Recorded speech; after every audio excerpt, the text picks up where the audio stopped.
Hello, everyone, and welcome to the third episode of the True North podcast. I'm your host, Benedict Rhodes. Beijing 2022 has finally arrived. This episode is coming out on the morning of Friday, February 4th, here in the Eastern Time Zone, after the opening ceremony has already taken place, but it was recorded the day before. This episode of the podcast is all about previewing the Beijing Games, and joining me today is Matthew Leombruni, my co host on the YouTube channel On the Sidelines, to discuss medal hopes, the flag bearer announcement, memories of Pyeongchang 2018, and much more. I hope you enjoy our discussion.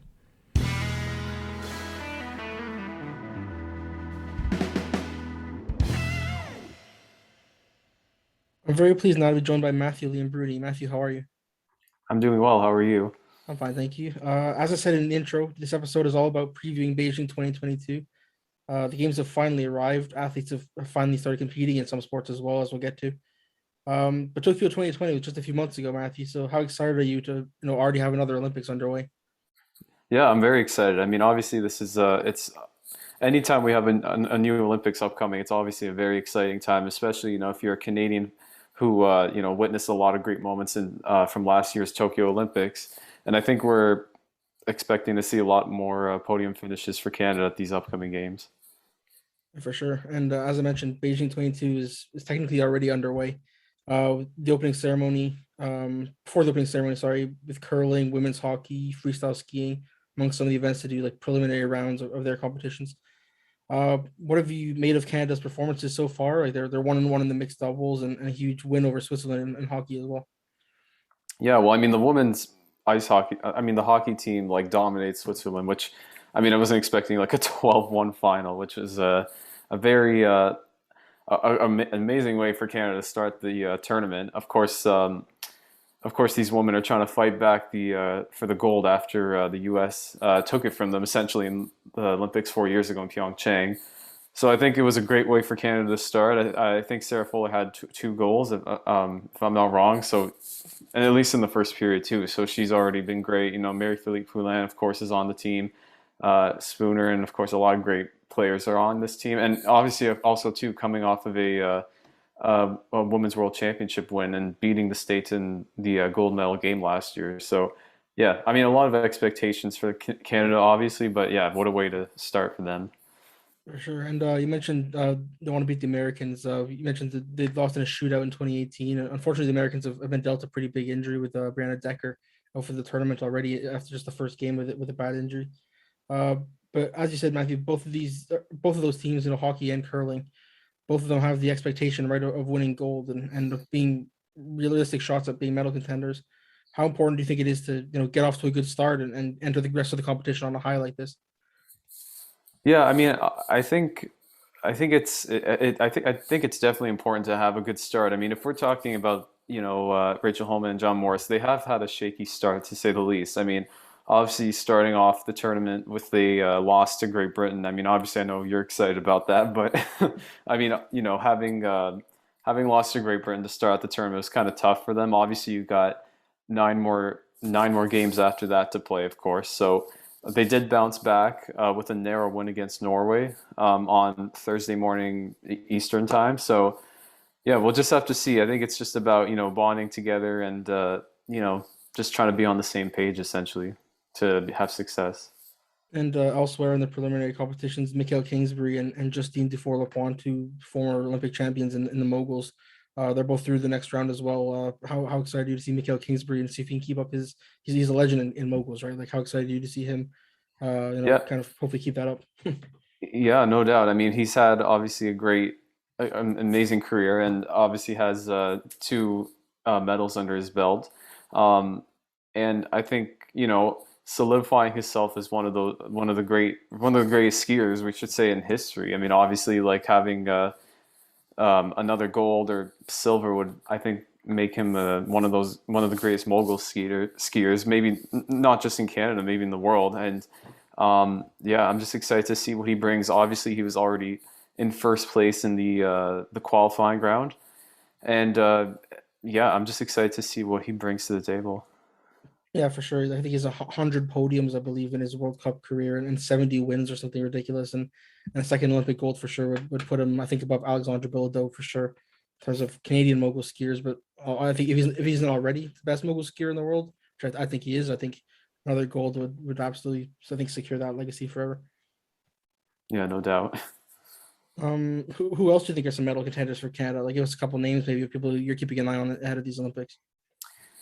Yeah, there's a I've come up with like four Canadian hopefuls. I mean, these are some more common names for Olympic fans of the past couple of Olympic Games.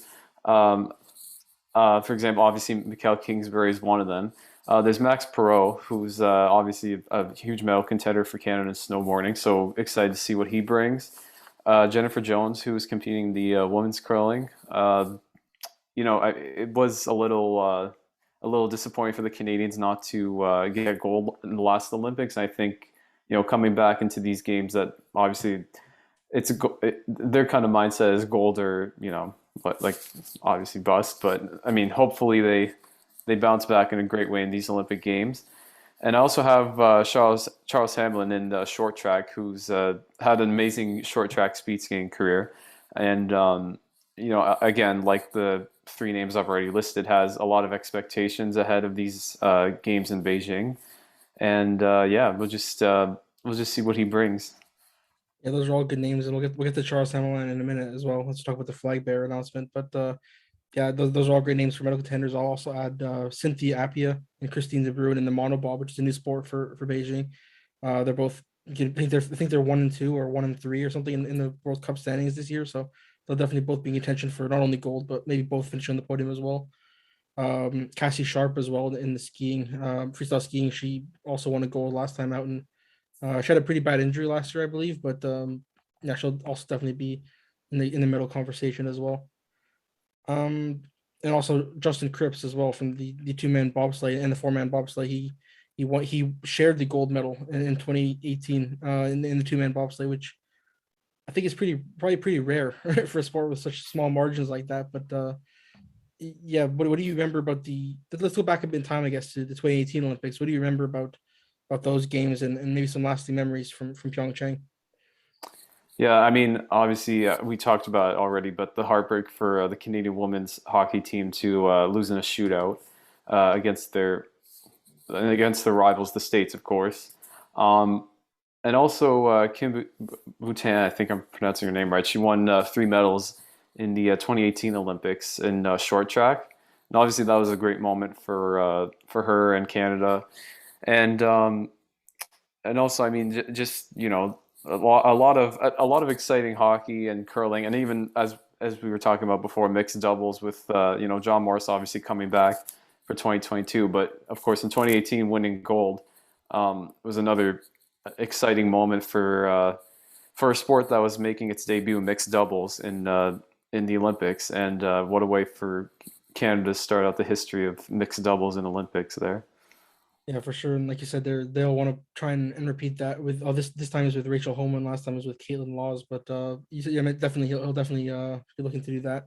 There's some strong contenders as well. Bruce Mowat and Great Britain, as you mentioned earlier, beat them in the first preliminary game, and will also be in medal contention. I think he's one of the best curlers in the world, and will definitely be a contender there as well. Yeah, for sure, and yeah, we'll have to see how they perform, Morris and Holman. But yeah, it'll be exciting to see how these next couple days go for them in group play and hopefully in the medal round. For sure. Yeah, some of my lasting memories of Pyeongchang 2018, like I think the main one is the figure skating team, right? Like kind of miraculously winning the gold medal in that team competition. And a lot of them retired after as well, right? Tessa Virtue and Scott Moyer, Patrick Chan. Like a lot of these people were considered, a lot of the best figure skaters Canada's ever had. Um, so for them to go out on a gold medal, and Tessa and Scott going on two gold medals as well, with the gold in ice dance as well. Like that was a lasting memory for sure. On the American side of things as well, two young Americans, Red Gerard and Chloe Kim, both born in 2000 like us. It's kind of cool seeing them win gold medals. They're the first two, I believe, to from the born in the 21st century to win gold medals at the Winter Olympics. So that was always cool to see as well, and those two young stars, and also in ice hockey, Pavel Datsuk winning the gold medal with the Russian Olympic team or Olympic athletes from Russia, I guess. Um, they that was really awesome to see as well after his Hall of Fame level career. Yeah, and I mean, there's something else I was going to add to it. Even like even just the bobsled too for Canada too. I mean, having a I mean, we'll talk about it later, but I mean, bobsleigh is a very an exciting sport, especially if you know, for an athlete like former Canadian, I should say, Kaylee Humphries, for example. Now obviously with the States. But yeah, that was another exciting moment for when she was a former Canadian bobsled. Um, and you mentioned it too, the figure skating mixed team, of course, the debuting, sorry, in the Olympics. Yeah, just a lot of exciting moments from 2018. And Kaylee Humphries will be another one of the contenders in the monobob, the first ever monobob competition at the Olympics, alongside the two I mentioned, Cynthia Appia and Christine De Bruin. So potentially three Canadians on the board in that competition. Even though, as Matthew mentioned, Kaylee Humphries no longer competes for Canada. Um, a few days ago, I mentioned this a couple minutes ago. A few days ago, we learned who Canada's flag bearers are going to be for the opening ceremony. This episode will come out on the morning of the opening ceremony, so we'll already have seen Charles Hamelin and Marie-Philippe Poulin carrying the maple leaf. But what do you think about the selection of those two athletes? Yeah, I think they're amazing choices for Canada, and obviously having a combined 8 medals between the two athletes, just shows how dominant both of them are each in their respective sports. And yeah, I mean, and I love the fact that they're having both a male and female athlete carrying the flag for Canada, just like we saw in Tokyo with with a male and female athlete. And yeah, I mean, I think they made great choices for two iconic Canadian athletes in both of their sports. And then Tessa Virtue and Scott Moyer, going back to them as well, they also both held the flag for Canada in 2018, I believe. Yeah, Yeah, I agree with you. Like Charles Hamelin, I believe he can break the record for most decorated male Winter Olympian. He picks up a medal. And if he picks up two, he'll tie Penny Oleksiak for the most Canadian Olympic medals ever. So this goes to show how much of a legendary athlete he is. Excuse me. And he said three gold medals, two of them in Vancouver on home ice as well. Marie-Philippe Poulin scored the winning goal in 2010 and 2014 in the women's hockey.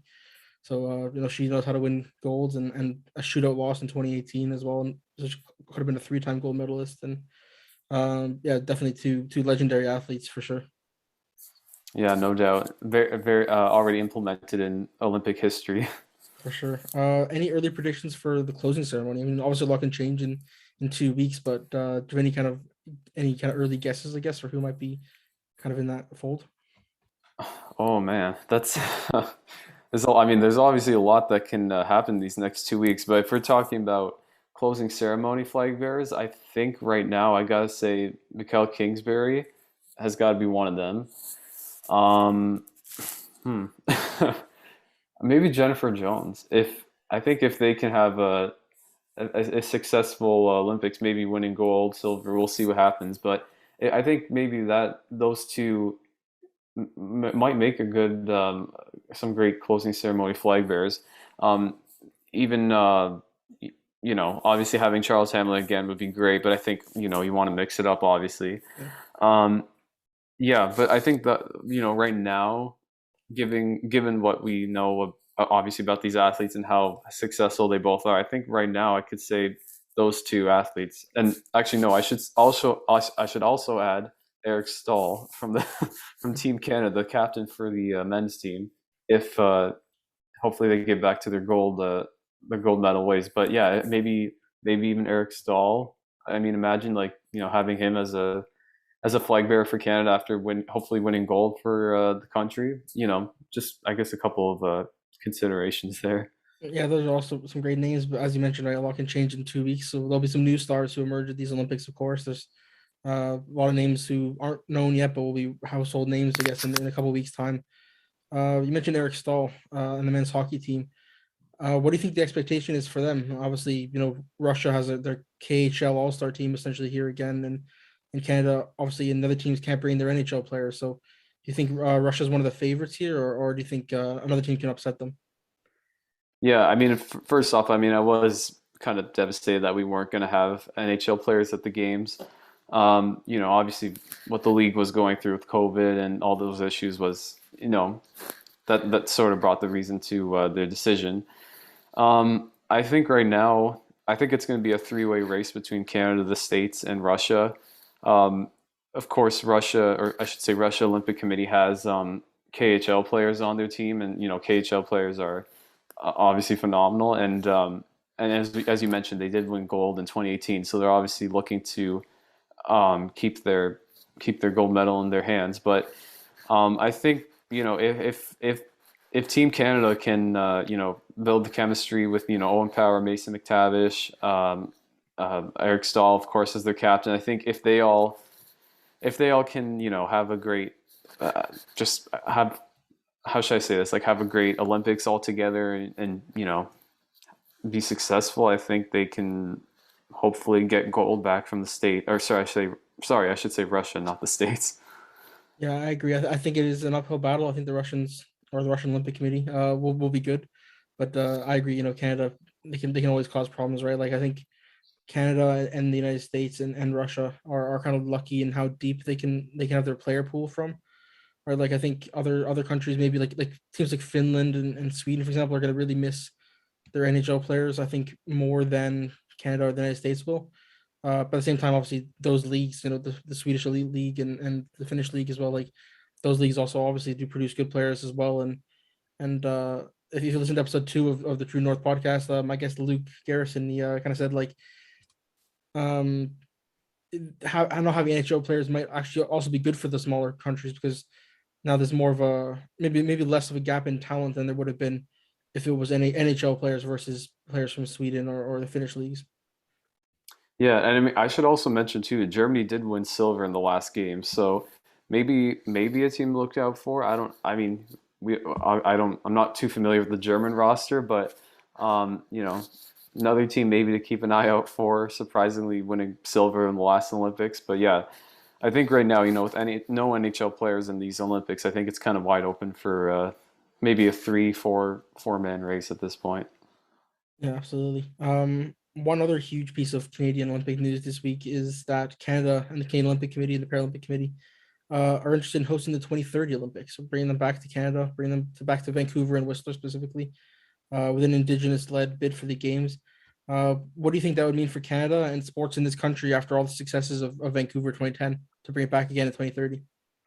I mean, yeah, it would be amazing if they'd be able to host again, and having this time around having First Nations being involved in this Olympic big. I think it's amazing for that for the city, for Canada, and hopefully they can get in. I mean, there's obviously still a lot of time, I think, until the decision for 2030, like for who the host will be, is there's a lot to still be decided. But I think if they can win the Olympic bid, I think that'll be huge for Canada. I think from an economic and sport perspective, a lot of perspectives, it would be great for Vancouver and the country. Yeah, I agree. They're gonna have some tough competition in Salt Lake City, who also I believe want to host those games and bring the games back to that country or back to that city as well. But yeah, I agree. I think Vancouver would be an excellent host again, and like I said, the economic possibilities are interesting as well because I believe one of the groups who wants to bring the Vancouver games, bring the Olympics back to Vancouver rather, they've spoken about how they want to do it, taxpayer free, like just have private investors, and I think that's also very interesting and very kind of if they can get that done, that'd be huge, I think, and I think Vancouver and the people over there would support the bid a lot more if it meant not paying for it. Yeah. Before you go, Matthew, it's tradition on this podcast about the first 3 episodes to do a rapid fire round. Okay. No hesitation. Just give me the first thing that comes to mind, okay? All right. At the start of this episode, we talked about the preliminary competitions that have already taken place in Beijing. Which Canadian athlete has stood out to you the most so far? Mikhail Kingsbury. I mean, yeah. I mean, we've already said. I mean, he's already placed first in the first qualifying round. So, I mean, I've got to say, as of now, him. Yeah, that's a good answer. My answer is Sarah Fillier from the women's hockey team. 2 goals in within 5 minutes of her Olympic debut, I think, or something like that, including like a minute in batting the puck out of the air. Amazing goal. So, yeah, I'll go for her for my answer. Give me one non-Canadian athlete you're keeping an eye on for Beijing. Um, we talked about her before, Kaylee Humphries. This was somebody. I mean, obviously, this is her first Olympics under being a state's citizen. But um, yeah, I mean, I'm curious to see how she performs under the states. I mean, obviously a common name for Canadians, but yeah, just a non-Canadian athlete or non-Canadian athlete to look out for me. Yeah, I'm gonna go for another American. I'm gonna go for Shaun White, the half pipe snowboarder. He's a great entertainer. He has 3 Olympic gold medals already, and you never know with that guy. Just when it seems like he's maybe on the back end of his career and maybe gonna retire soon, he comes out and wins another gold medal in Pyeongchang, and now he's gonna have another shot at it here in Beijing. So you never know what he can do, and even if he doesn't win, at least he'll be entertaining and good to watch on TV. Yeah, for sure. Third one, Canada has won 25 medals at each of the past 3 Olympics. Will they do it again here in Beijing? I think they're going to exceed 25. I think there's a lot of Olympic medal hopefuls for Canada, and I think there's a lot of stacked rosters if we're talking about freestyle skiing, short track speed skating, bobsled, um, hockey, curling, of course. So I think they can surpass 25, if not tie 25 medals. Yeah, I agree. I think they'll be on that bubble, the sort of 23, 25 range, and I think they'll do it as well, or at least make it very, very close. Yeah, We've mentioned his name a few times now. Will anyone beat Mikhail Kingsbury for the Moguls gold, or will he remain the king of the hill? I think he's going to be king of the hill. In obviously in the qualifying round, it's been pretty tight so far. I think the margin between him and second place is 2 points. So obviously a very close competition so far. But I think in the end, we'll see him win gold for Canada. Yeah, I agree. I think Canada's dominated moguls over the years. They've won the last 3, and I think they'll probably do it again as well. Or he'll do it again rather. Last one. Which event are you looking forward to the most from these Beijing Olympics? I got a couple in mind, but I think for me, the one I look forward to most is short track speed skating. And that sport, I mean, obviously there's a lot of craziness that can happen in that sport. Maybe one of the more entertaining ones, in my opinion, in the Winter Olympics. Um, and yeah, if we're talking 500 meters, which is a very fast sprint, or 3,000 meters, there's a lot of craziness that can happen within the time of racing. And so I think for me, with that, bobsled and hockey, those are the sports I'm looking forward to. Yeah, I agree. Speed skating and also skeleton as well is one of my favorites. It's just the margins for error in these sports are so slim, and obviously, seeing people slide around on ice and go skating around ice is obviously really exciting. And Olympics are here, right? Let's go. Let's get the games underway, and well, they will be underway by the time this podcast is out. And yeah, definitely looking forward to Beijing 2022. For sure. And thank you again for having me on. Yeah, thanks for coming on, and maybe tell people where they can follow you online. So they can follow me on Instagram at matt.leo85. Of course, on the sidelines as well, with me and you doing on the sidelines, of course. So you can follow me there too. Yeah, everyone go drop a follow to those. And Matthew, thanks again for coming on and for your time. Thank you again.